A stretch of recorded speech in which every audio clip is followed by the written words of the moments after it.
കാണാൻ പറ്റിയ ഒരു ചിത്രം തന്നെയാണ് ശരിക്കും. മക്കൾക്കാണെങ്കിലും കാണിച്ചു കൊടുക്കാൻ സാധിക്കും നമുക്ക് കൊണ്ടുപോകുന്നത്. അതിൻ്റെ അകത്ത് വേറൊരു സെക്ഷൽ കണ്ടന്റോ അങ്ങനെയൊന്നും അല്ല, അവരുടെ പ്രണയത്തെയാണ് നമ്മൾ വിവരിക്കുന്നത്. അത് പലർക്കും പറയാൻ പറ്റാതെ പോകുന്നുണ്ട്, മാതാപിതാക്കളുള്ളവർക്ക്, കല്യാണം കഴിഞ്ഞവർക്ക്, അല്ലെങ്കിൽ പല കമ്മിറ്റ്മെന്റ്സ് ഉള്ളവർക്ക്. പക്ഷേ ഞാനൊരു കാര്യം ചോദിക്കുന്നത്, ഇവിടെ നമ്മൾ കടലോളം സീ ഓഫ് ലവ് ആ ഒരു സിനിമ പറഞ്ഞിരിക്കുന്നത് രണ്ട് സ്ത്രീകളെ കാണിച്ച് പ്രണയിച്ചെങ്കിൽ പോലും ദൈനംദിന ജീവിതത്തിൽ ഡേയുടെ ലൈഫിൽ എത്ര സ്ത്രീകൾ ആക്രമിക്കപ്പെടുന്നു, അല്ലെങ്കിൽ എത്ര സ്ത്രീകൾ റേപ്പ് ചെയ്യപ്പെടുന്നു, നമ്മൾ ഇന്ന് പോലും നമ്മൾ കാണുന്ന ഒരു വലിയൊരു ഇമ്പോർട്ടന്റ് കാര്യമാണ്.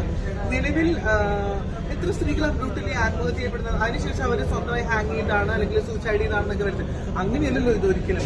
ഇത് രണ്ടുപേർ തമ്മിൽ സ്നേഹം പങ്കുവെക്കുക, അവരുടെ ആ ഒരു ജീവിതവും കാഴ്ചപ്പാടും.